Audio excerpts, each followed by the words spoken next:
कौशल्या जी उठाती हैं, गोद में ले लेती हैं, हृदय से लगाती हैं। क्या लीला है।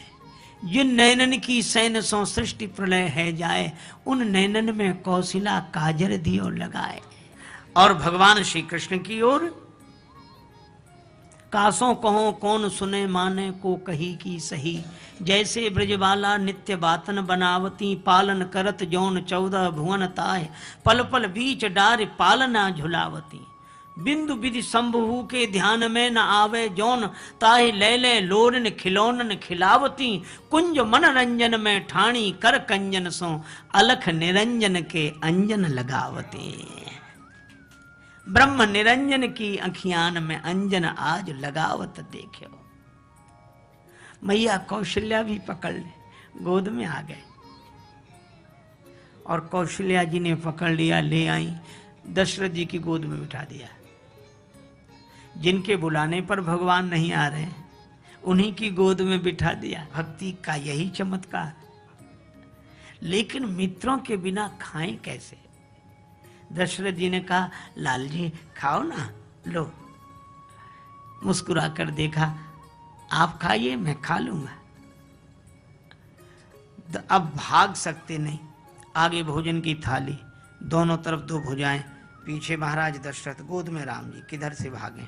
दशरथ जी ने पंचकवल कर जैवन लागे, और जैसे ही वो ग्रास लिया और ग्रास अपने मुख की ओर ले गए तो एक दिशा खाली हो गई।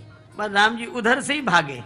भोजन करत चपल चित इत उत अवसर पाए, भाज चले, भागते हुए चले। किलकत मुख दधि ओदन लपटाए, मुख में दही चावल लपेट लिया।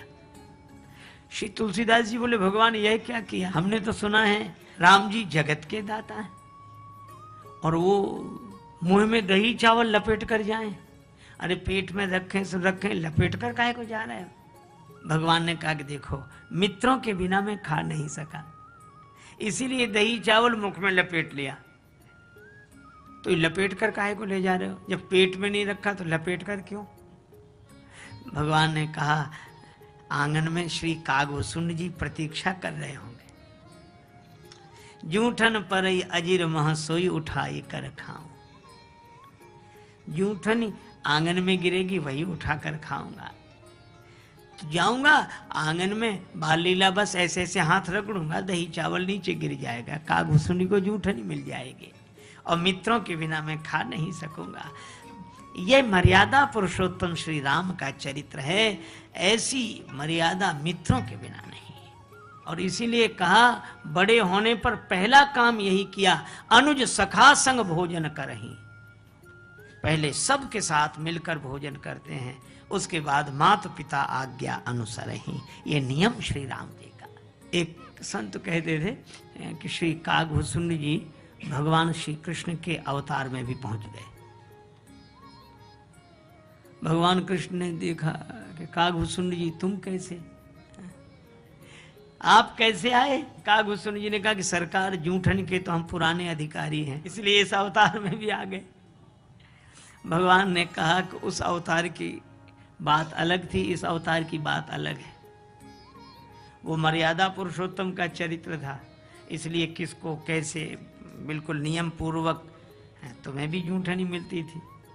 तो भगवान इस अवतार में, भगवान श्री कृष्ण बोले ये प्रेमावतार है, यहाँ की रीति निराली है। कौन पावे या को पार, प्रेम नदी या की सदा उल्टी बहे धार। कागभूषुंड जी बोले, ये हम नहीं जानते कुछ, वो आपका मर्यादा अवतार है, ये आपका प्रेमावतार है, लेकिन सरकार जूठनी का तो हमारा ही अधिकार है। भगवान श्री कृष्ण ने कहा कि देखो, उस अवतार में तो जूठनी मिल जाती थी, इस अवतार में जूठनी नहीं मिलेगी। कहा क्यों? भगवान श्री कृष्ण बोले, यहाँ तो हम ही दूसरों का जूठा छुड़ा छुड़ा कर खाते, दूसरों का जूठा छुड़ा छुड़ा कर। हाँ, अरे हमारी लीला देखकर तो श्री ब्रह्मा जी को भी भ्रम होने लगता है कि ये कैसे भगवान वालों के हाथ से ग्रास छुड़ा छुड़ा के खा जाए। भगवान की लीला बड़ी विलक्षण है।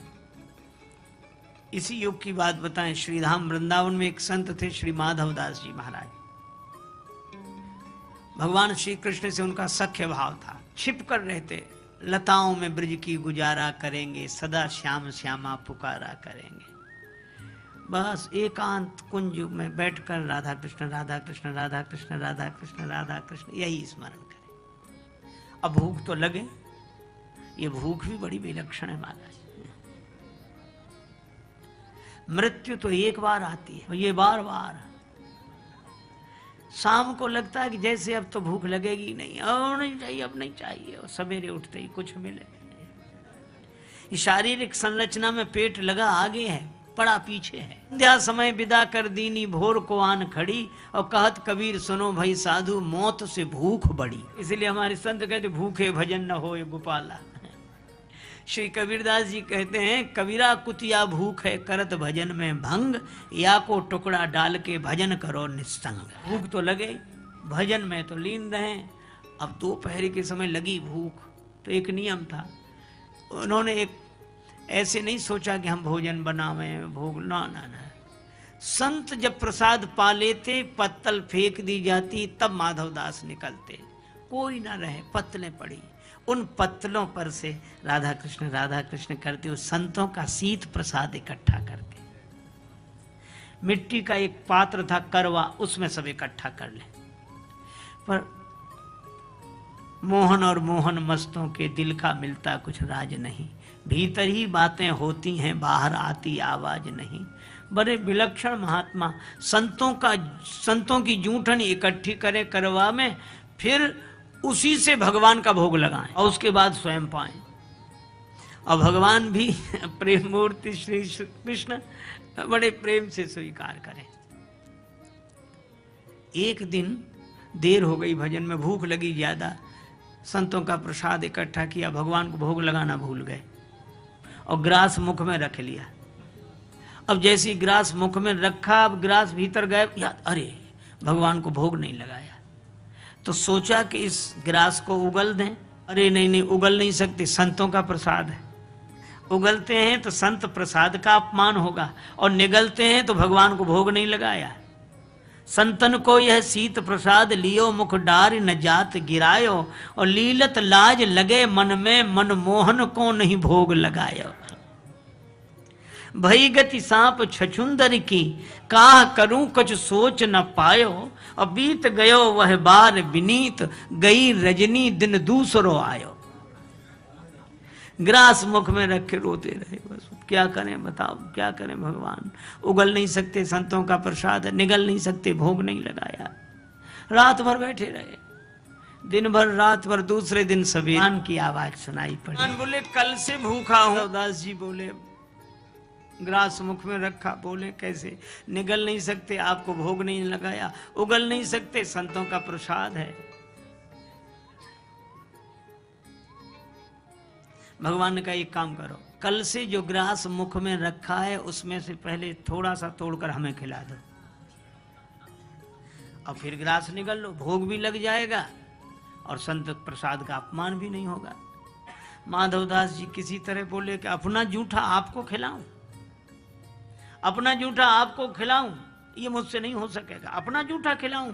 भगवान हंसकर बोले अरे यार अब तक इतनों का जूठा खिलाते थे, आज अपना ही खिला दो। दास जी बोले नहीं मैं नहीं खिला सकता। भगवान बोले अब मैं खाकर रहूंगा। अब माधवदास जी ने सोचा इससे निगले ही जाए तो अच्छा है, ग्रास को निगले, भगवान कहें उगलो। इस छीना झपटी में माधवदास निगल तो गए, पर कुछ टुकड़े नीचे गिरे। माधव मगन भये मन में जब माधव ने समझायो, और शीत गिर्यो सो दीन बंधु ने बीन बीन के खायो। ऐसी हरि करत दास पर प्रीत, निज प्रभुता विसारी जन के बस हो तो सदा यह रीत।